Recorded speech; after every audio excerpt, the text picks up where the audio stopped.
things just got very interesting for the Miami Heat, specifically on the Giannis Antetokounmpo trade fronts. Obviously, the news broke on Wednesday afternoon when Charania had the report that Giannis and his agent are already starting conversations with the Milwaukee Bucks about a potential trade request prior to the trade deadline.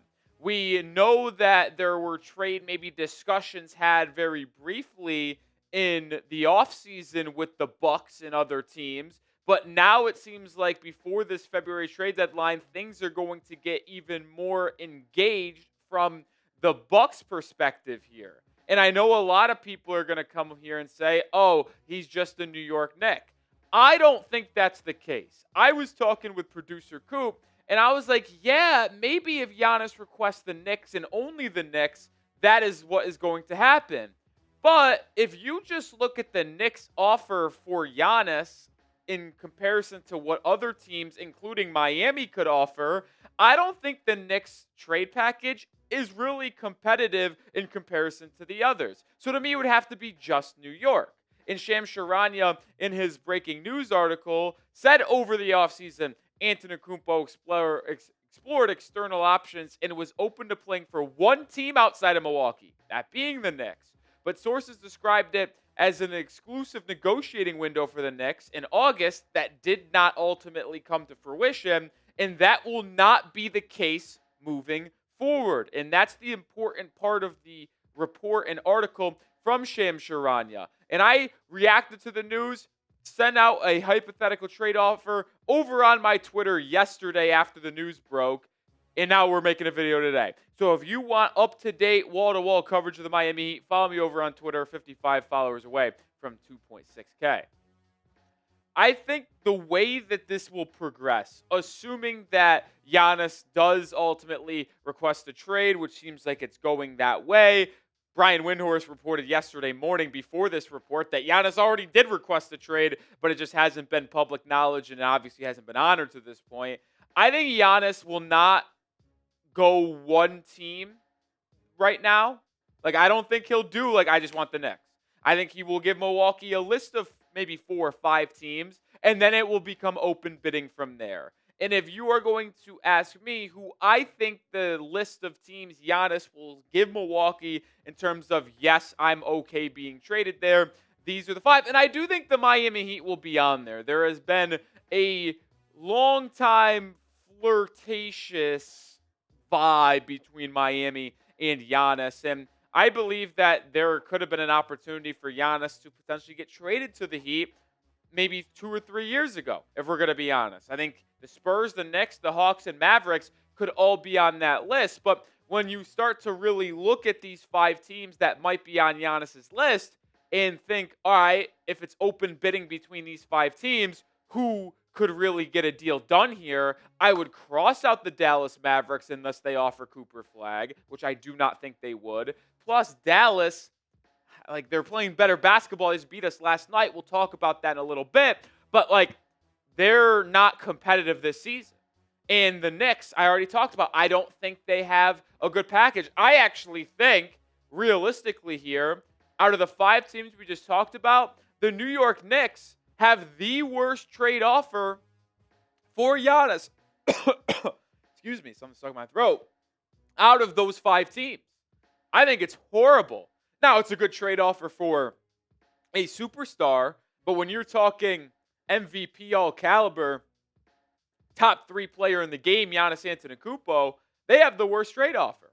Now, the part that makes this really interesting for not only the Miami Heat, but the rest of the NBA, is what took place in the Milwaukee Bucks game on Wednesday. You see this photo. Giannis went down with a non-contact injury. And it was after he drove, he dished it to a teammate, bucket scored, he turns around and starts running back to the defensive end, and he just hits the deck and immediately starts grabbing at his calf/Achilles injury area. Now, the Bucks called it a calf strain, which we know is still very dicey, and if you were to play on a calf strain before it is fully healed, it can really lead to an Achilles tear. Tyrese Halliburton did it in the NBA Finals, and we saw Kevin Durant do it as well when he was still playing with the Warriors back in 2019. And I'll say this. He's currently undergoing an MRI. It might have happened this morning, last night, as of filming. The results have not been released. Now, the Bucks already ruled out an Achilles injury. That's what Doc Rivers says. Now, I don't know if I'll believe that, but I will make this statement right now. If Giannis Antetokounmpo ruptured his Achilles, this is game-changing stuff for his career. I do not believe Giannis, even with the modern medicine, the ability for players to return from torn Achilles and still play at a high level. We've seen it now with Kevin Durant. I think we're going to see it with Jason Tatum and Tyrese Halliburton. But the way that Giannis plays, the downhill, explosion, physical type of offense, where he doesn't really have a bag, right? He relies on his athleticism, his size, his explosiveness. I do not think he would be able to return and be the same player. So if he ruptures his Achilles, I think this obviously will push off a potential trade for another year until he recovers, because I don't think Milwaukee would trade him at his lowest value. But I also don't know if it's a trade worth making at that point, because I don't think he will be able to return to that same level. So that's something we got to keep our eye on. And I'll let you know and update you on the channel as long as the Heat are still in the mix for Giannis, as well as all the other trade rumors. So hit that sub button and join the channel for daily Heat content. Now, I do want to make this abundantly clear, though. If the MRI comes back for Giannis 1,000% clean, he will likely not play for 4 or 5 weeks until that calf strain is 100,000% healed, and there's no chance of him having an Achilles tear or the increased chances of an Achilles tear. If that is the case, this is the one you sacrifice absolute everything for to go out and acquire in a trade. It is just that good of a player. He is a walking 30-10 on 60% shooting. The guy is still 30 years old. And if he says, yeah, I want to be potentially a member of the Heat, you do not put anybody off the table outside of Bam Adebayo. He is the only one that you will not offer in a trade. Now, if you offered Bam, you probably would have the best possible package, because that's a great building block and a rebuild for the Milwaukee Bucks. But I also don't think Giannis would want to come to Miami. And if he found out the Heat were trading Bam for him, I think he would take Miami off of his list, because no one wants to come to Miami to not play with Bam. And I know some people who hate Bam in the chat, in the comment section, will say he's not even that good.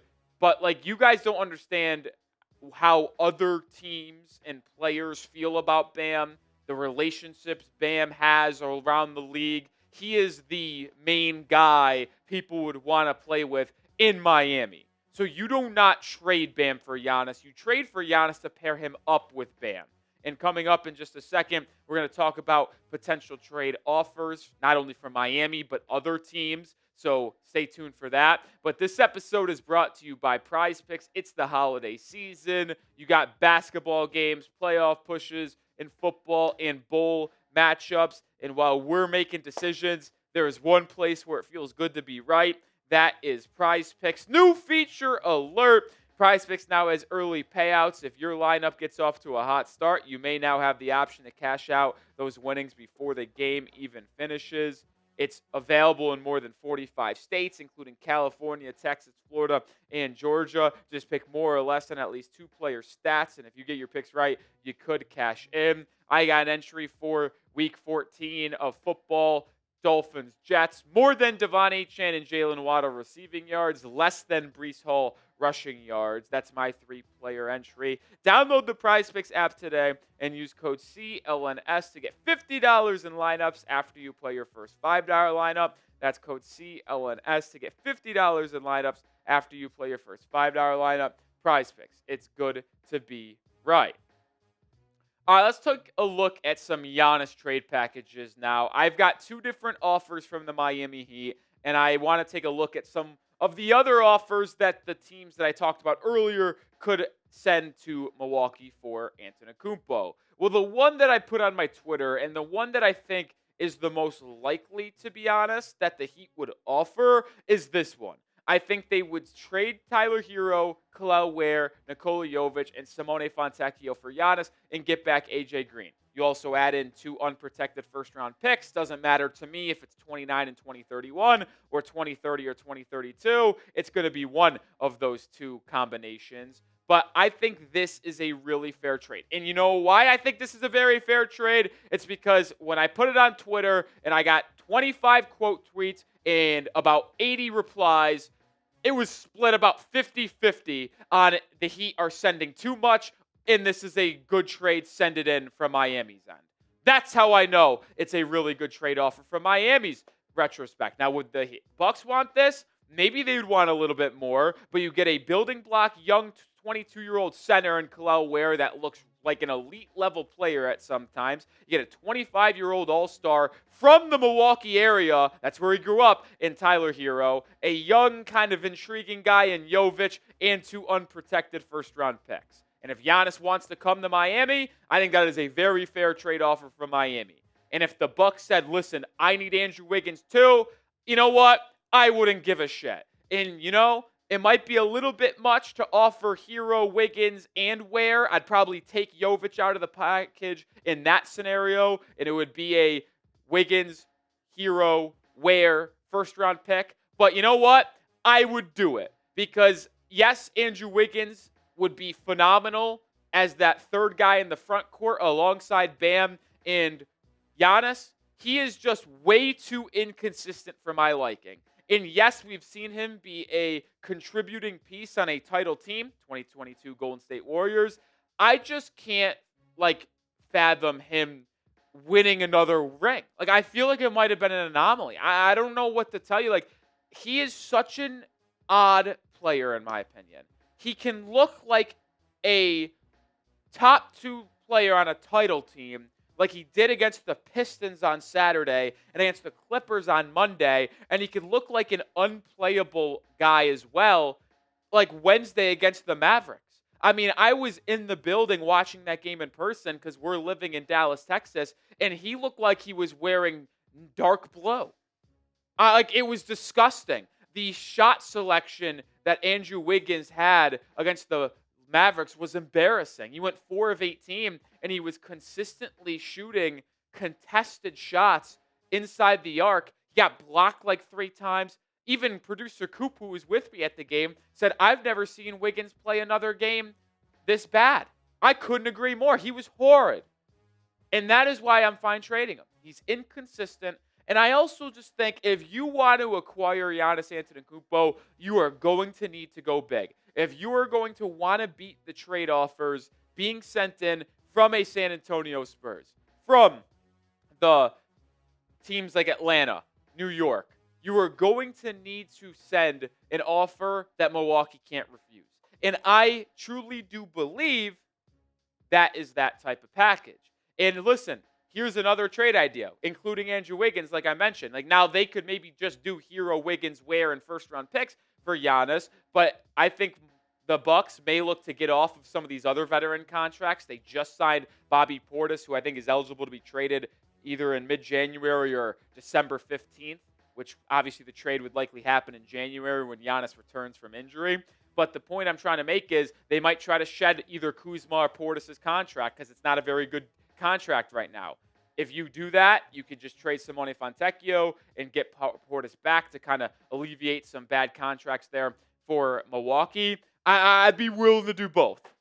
I have a preference on which one I would rather do, but I certainly would be fine doing both because when you are talking about a fully healthy Giannis Antetokounmpo, there is nothing outside of Bam Adebayo you do not send, and if you did either one of your packages that I talked about, you would still have Norman Powell and Davion Mitchell in the backcourt, Bam and Giannis in the front court, and you figure it out from there because those 4 could easily win the Eastern Conference and be right there with Oklahoma City for the NBA Finals potentially.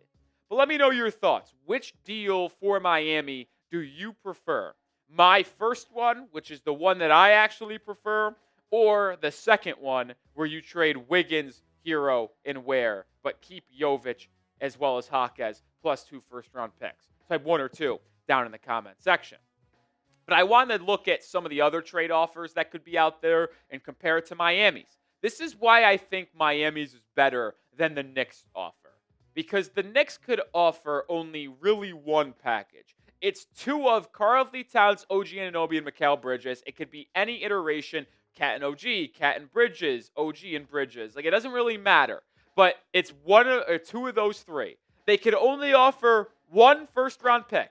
It's either their own 2026 first-round pick or the Wizards' 2026 first-round pick, which is top 8 protected. But it's likely going to have to be their own first-round pick because, well, let's be honest here, Wizards are probably going to finish in the top 8 again. You can offer 4 pick swaps, but if you're the Bucks, why does that matter? Because you are going to be picking higher than the Knicks in all 4 of those years. And then 6 second-round picks. Like, Cat is a non-factor. Why in God's green earth would the Bucks want Cat at $53 million a year at his age when he's not a contributor to winning? You would rather go with a younger player package and more first-round picks. The Atlanta Hawks could outdo Miami if Giannis wanted to go there. Because the Hawks could offer Jalen Johnson, Zachary Rissache, Asa Newell, and 4 first-round picks. And not to mention, the Hawks have a pick swap with the Pelicans and the Milwaukee Bucks in 2026. Pelicans are going to be picking in the top 10. The Bucks are going to be picking in the top 10. And the Bucks would get that trade or that pick back and be able to be selecting inside the top 10 this year. I mean, the Hawks have a very compelling offer. Now, would Atlanta even want to give up Jalen Johnson? Who knows? But it would be a good offer. And then here comes the God offer. Listen, let's just call a spade a spade. The Spurs want him. They're getting him. They could offer Vassell, Keldon Johnson, Dylan Harper, Stephon Castle. They could offer a lot. And they also have like still 5 or 6 first-round picks they can offer. I'll mention this again. If Giannis is fine being traded to San Antonio and he wants to be a Spur, it's wraps. Because they could do anything.